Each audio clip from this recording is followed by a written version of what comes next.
Hello dear students, welcome back to my channel physics SPC. Current electricity का एक question.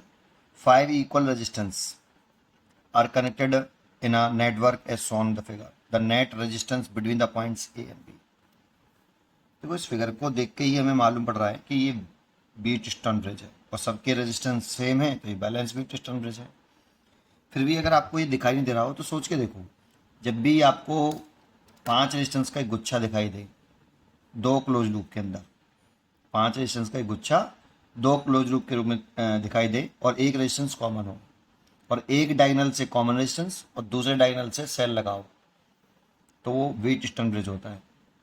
अब इसमें देखो कॉमन रेजिस्टेंस कौन सा है, 5 रेजिस्टेंस गुच्छा तो दिख रहा है, कॉमन रेजिस्टेंस कौन सा है देखो, तो ये वाला रेजिस्टेंस कॉमन है दोनों लूप के अंदर।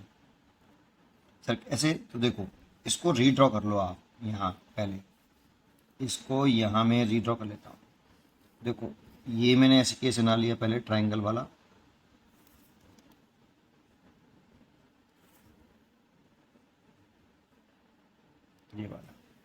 ये वाला ट्रायंगल मैंने ऐसे केस बना लिया।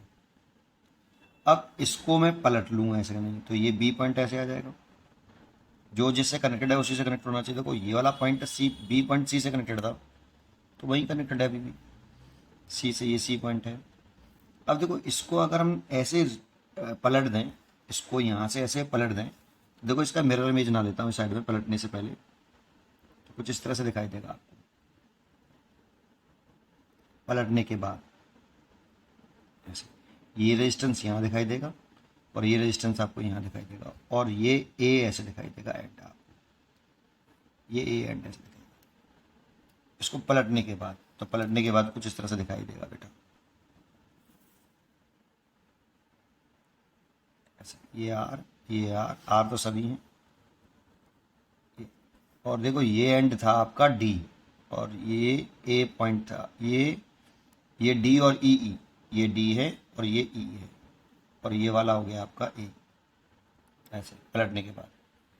तो कॉमन रेजिस्टेंस यही तो था। देखो, कॉमन रेजिस्टेंस दोनों लूपों में, इस लूप में और इस लूप में कॉमन रेजिस्टेंस है। और इक्विवेलेंट रेजिस्टेंस पूछ रहे हैं किसके बीच में, ए और बी के बीच में। तो बैटरी कहाँ लगाते हैं, जिन दो पॉइंटों के बिटवीन आपका इक्विवेलेंट रेजिस्टेंस पूछे उन दोनों पॉइंटों से एक बैटरी जोड़ देते हैं। तो इस तरह से बैटरी जोड़ दी।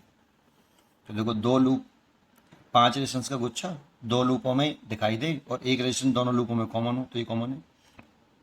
और एक डायगोनल से कॉमन रेजिस्टेंस और दूसरे डायगोनल से सेल लग रहा हो। सेल से इसी से क्यों लगाया, क्योंकि जिन दो पॉइंटों के बिटवीन इक्विवेलेंट रेजिस्टेंस पूछता है उन दोनों पॉइंटों के बिटवीन हम सेल लगाते हैं।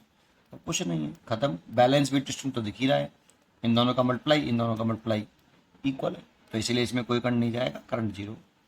और ये दोनों सीरीज में हो गए तो 2R हो गया और इन दोनों का सीरीज में हो गया तो 2R हो गया और 2R पैरेलल में हो गए तो R इक्वलेंट आ गया R। अगर इक्वल हो तो ले तो चाहे ऐसे ले दो, 2R into 2R over 4R, तो एक R से R कट गया, 4 से ये कट गया तो R। एक बात हमेशा ध्यान रखो, जब भी बैलेंस बीट स्टोन ब्रिज हो और सभी रेजिस्टेंस इक्वल हो तो इक्विवेलेंट रेजिस्टेंस भी उतना ही आता है जितना एवरेज रेजिस्टेंस है। हमेशा ध्यान रखो। तो इसका आंसर आर। इसको अगर मालूम पड़ जाता ना बैलेंस बीट स्टोन ब्रिज तो सॉल्व करने की जरूरत नहीं थी। अगर सभी के रेजिस्टेंस बराबर है और बैलेंस बीट स्टोन ब्रिज है तो इक्विवेलेंट रेजिस्टेंस भी इसी आर के बराबर ही आता है, ठीक है नहीं। और ये फॉर्मूला जो मैंने लगाया आर इक्वलेंट, वो ऐसे लगाया 1/r equivalent equal to 1/r1 plus 1/r2। तो यहाँ से R1 R2 कर लो एलसीएम, तो R1 प्लस R2, तो आर इक्वलेंट जो आएगा वो R1 R2 over R1 plus R2।